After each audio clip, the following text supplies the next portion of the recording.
Most might know the brand Evisu, famous for the vintage-style raw denim that took the world by storm by the early 2000s. But the brand itself had started in 1991 in Osaka, Japan, even though the research and the reproduction of vintage jeans had already been around for several years prior.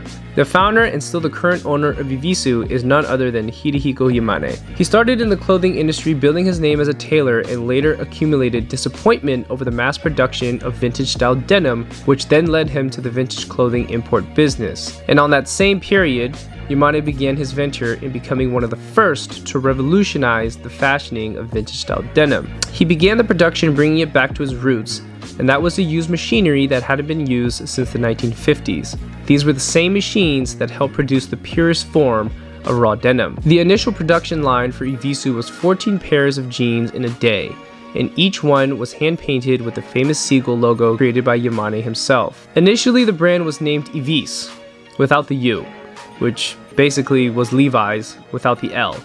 But after some legal steps had taken place, Yamane changed the name to Evisu with adding the U and named the brand after the Japanese Buddhist god of money. This particular Japanese Buddhist is usually portrayed as a fish with a fishing rod. This logo later became an iconic symbol for the brand and was plastered nearly on every pair that was produced.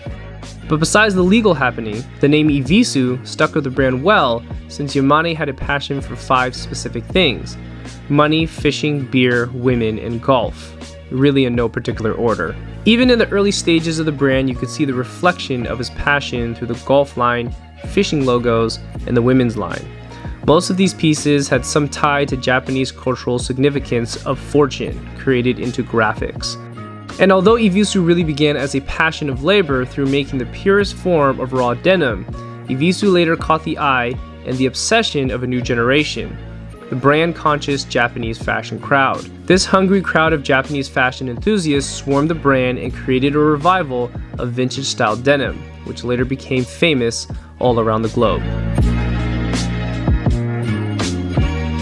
Later, as the business caught wind, Yamane then introduced a tailoring line, fishing range, and golf range, and by 1999 had brought in the women's line, making Evisu a full operating, full-fashioned brand that stretched far past just denim.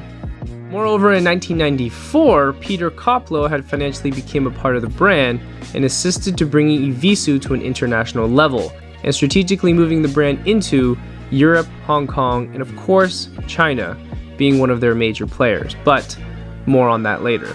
This propelled Evisu from being a mom-and-pop shop to a $100 million business competing with other retail giants of its time. The popularity at its peak had graduated Evisu from being a small brand to making its way into rap songs and even movies like Belly that remained a classic in American gangster films.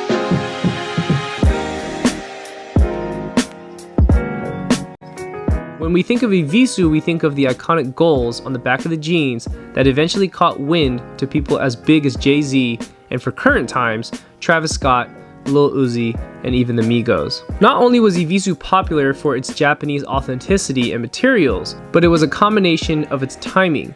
As we know it, Evisu's popularity risen during the same time as the godfather brands of streetwear. Brands like Supreme, Bape, Stussy, Undercover, The Hundreds, and many more were gaining popularity amongst American youth. But much of these brands mainly supplied ready-to-wear garments like t-shirts, hoodies, hats, and sneakers, but eventually left out denim as a staple for consumers. So Evisu stepped in as an exclusive Japanese raw denim brand that fit right into the spectrum of crowded logos on American teenagers' backs. What divided Evisu jeans from any other raw denim of its time was that the brand still kept its exclusivity even during the times it was the hottest. Speaking from experience, everyone wanted a pair, but no one knew where to buy them.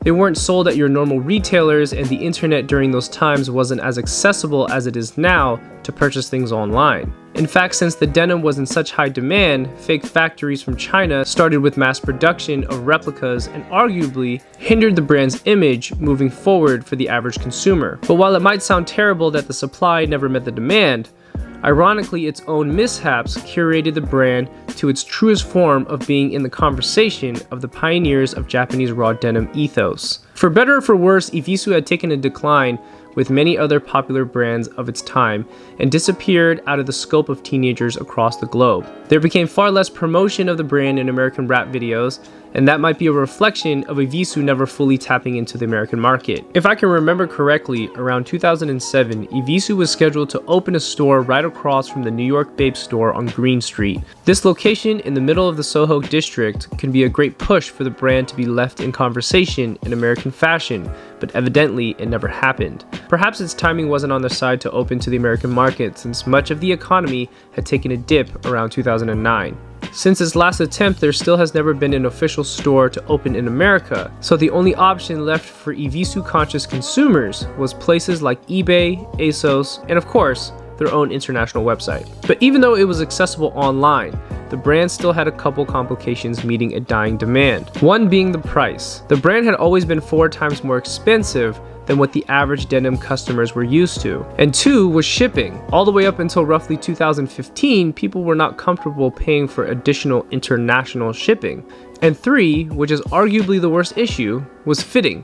What if you purchased $550 denim that finally came in the mail that didn't fit you? And the icing on the cake was, and still is, that Evisu's international website does not sell 100% Japanese raw denim unless you pay over $600 plus. Anything below that threshold was continued to be made in China. Now that's not to discredit Chinese manufacturing, but it's the simple fact that Evisu that's made in Japan is not able to produce enough for the ever-changing world market. Now, whether this issue irritates customers or not, it is still a factor if you're expecting to purchase Japanese raw denim. But contrary to that, in contemporary times, Evisu does have lower price pointed denim that is authentic to being specifically made in Japan. But the only caveat is that you need to buy it solely in Japan. So yes, for better or for worse, it's still exclusive to the essence to Japanese Evisu branding.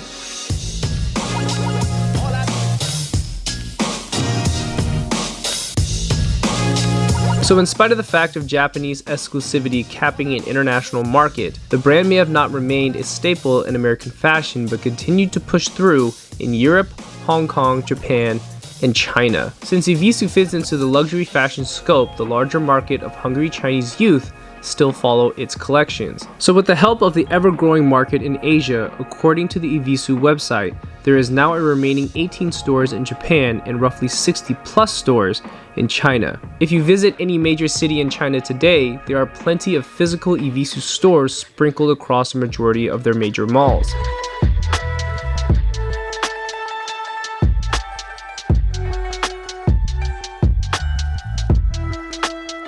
Now before I end this video and leave you without any hope for the company to open popularity again in America, I can only speculate 2 potential reasons why the brand can make a comeback. As they say, if you have enough money and you have enough time, then anything is possible.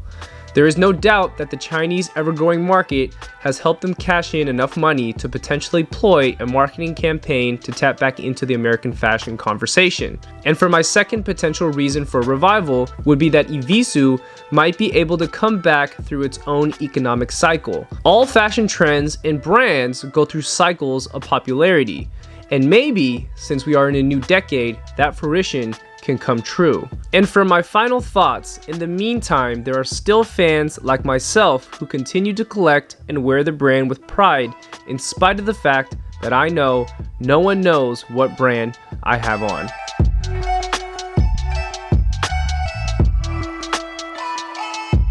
So before you click out of this video, whether you are new to Evisu or not, I would love to hear your thoughts. And also before you get out of here, if there happens to be another topic that you would like me to talk about, let it be known in the comment section below.